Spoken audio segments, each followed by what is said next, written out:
E saiu os resultados do quarto trimestre de Gerdau, que já era esperado pelo mercado, e BB Investimentos fez uma análise bem sucinta, bem resumida, legal, interessante demais de trazer aqui no canal para você que é investidor de Gerdau ou está pensando em investir nessa empresa, mas está com medo porque as cotações estão caindo das ações. Vamos conversar sobre tudo isso, atualizar, porque ela faz parte da nossa carteira do canal. É um vídeo bastante interessante, quero que você fique nele até o final. Eu sou o Gustavo, bem-vindo ao Investidor Classe Média. Bora pro vídeo.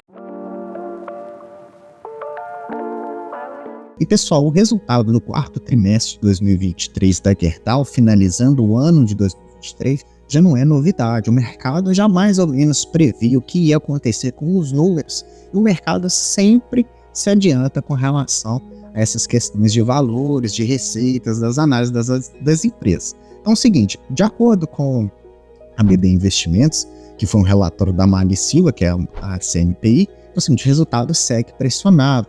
Por quê?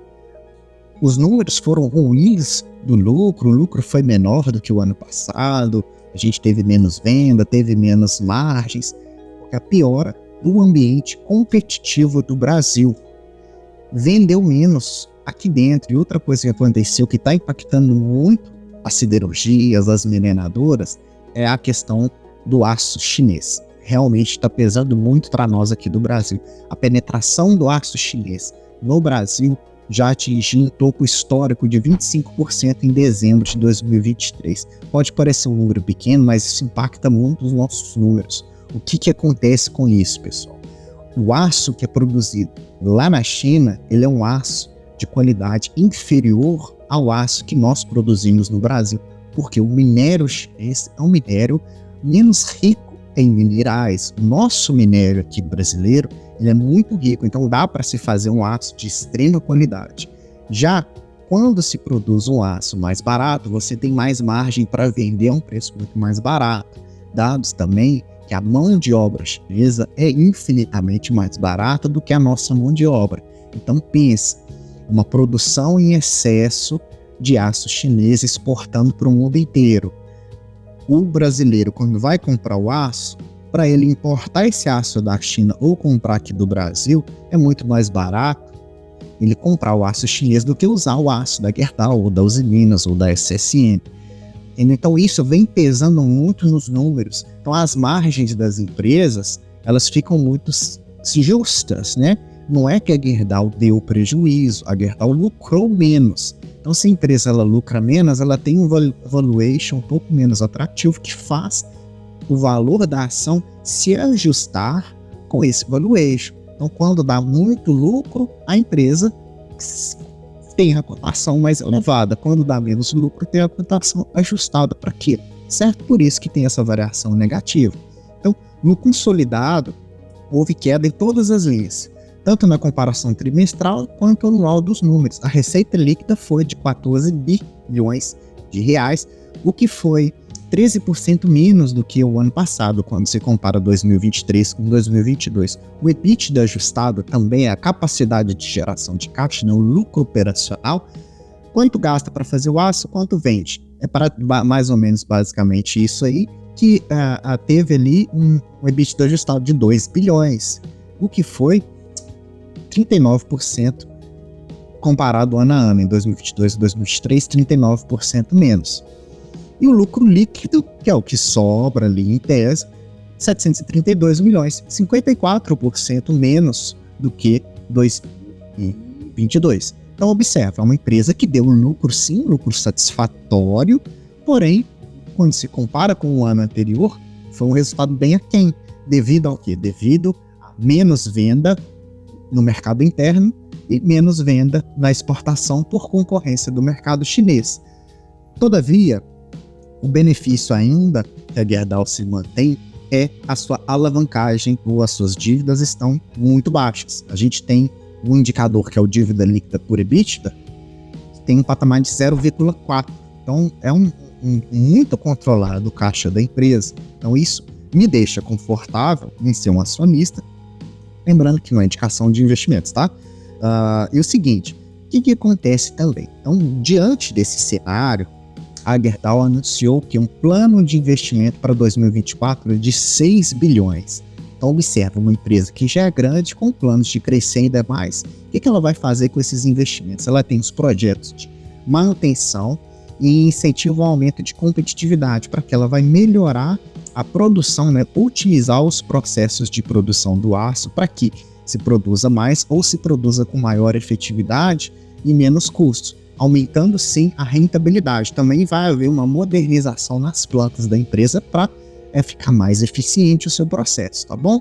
Quando a gente faz uma análise dos números aqui na DRE, bem resumido, só para a gente entender o que acontece com as comparações, eu vou comparar ano a ano, tá? Mas aqui tem resultado trimestral também.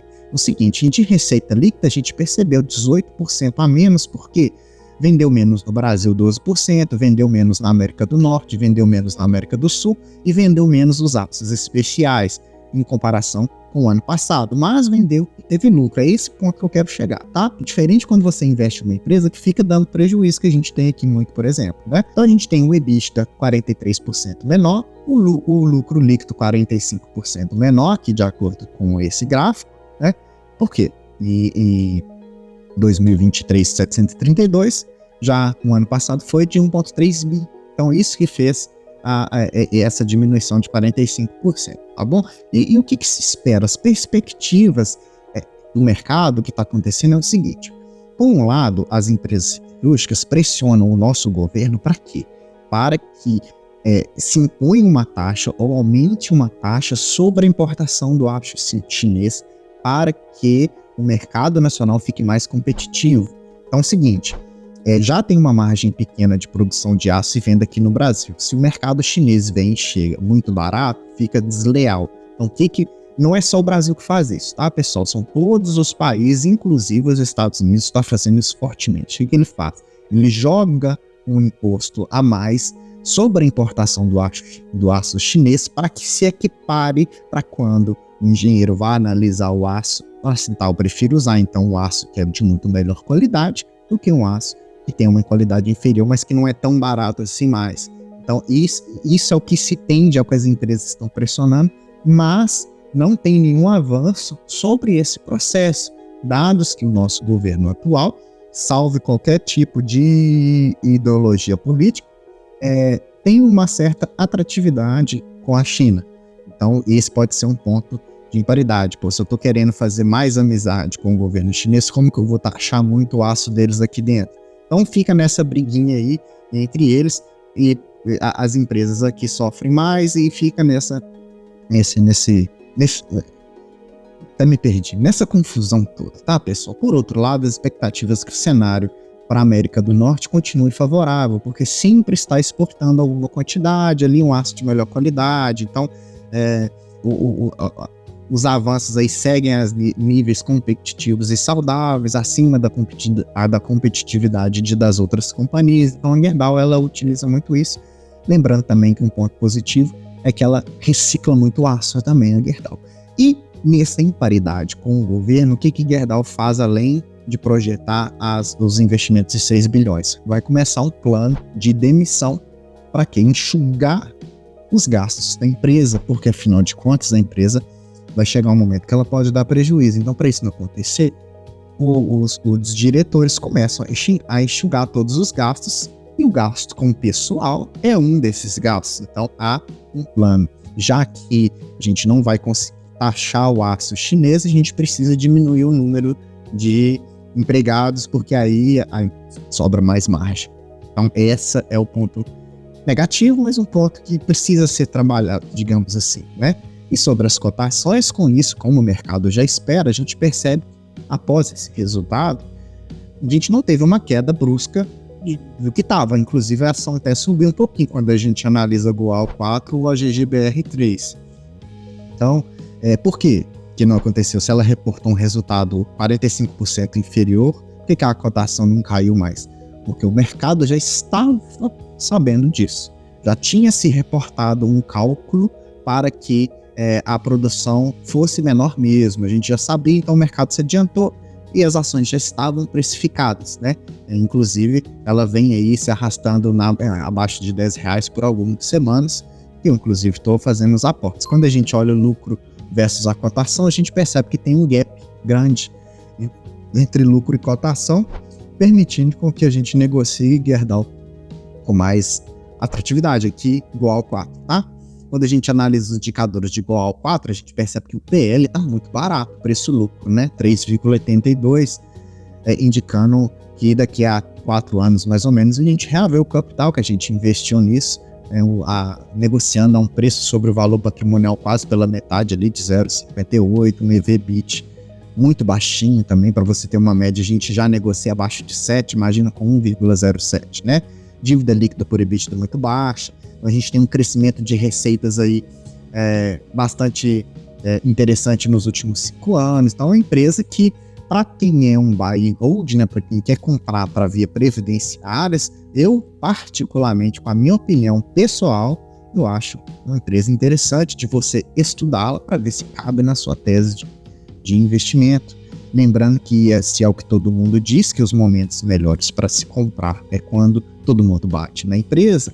Esse é o que separa o investidor de longo prazo dos investidores especuladores, para ver se você realmente aguenta ali o baque do mercado, tá? Então essas foram as atualizações de Gerdau. Já era esperado essa queda nos lucros, mas entendam que ainda é lucro, a gente não está investindo em empresa que reporta prejuízo negativo, ok? Então, essa foi a mensagem e eu peço para que você compartilhe esse vídeo para mim, tá bom? Eu estou me esforçando muito para produzir conteúdos diários aqui, isso me demanda muito estudo e muito tempo de edição também para deixar tudo bacana aqui, para a gente ter um vídeo de altíssima qualidade. Como que você me ajuda nisso? Compartilhando meu vídeo com alguém que está começando a investir, jogando num grupo aí dos amigos, manda para alguém, assiste o vídeo desse cara aí, vê se faz sentido para você, tal. Só de você já fazer esse compartilhamento já me ajuda muito para que o YouTube entenda que o meu vídeo é relevante, se é que ele é relevante para você, tá bom? Uma maneira muito justa de você me ajudar é fazendo esse compartilhamento, ok? Beleza? Tá bom? Se você aprendeu, se você se atualizou com Gerdau, deixa like no vídeo, se inscreva no canal se você ainda não é inscrito, ativando o sininho, porque toda vez que chegar a vídeo você vai ser notificado. Comenta aqui para mim, você tem ações de Gerdau, ou da GGBR, ou da Goal. Te vejo no próximo vídeo.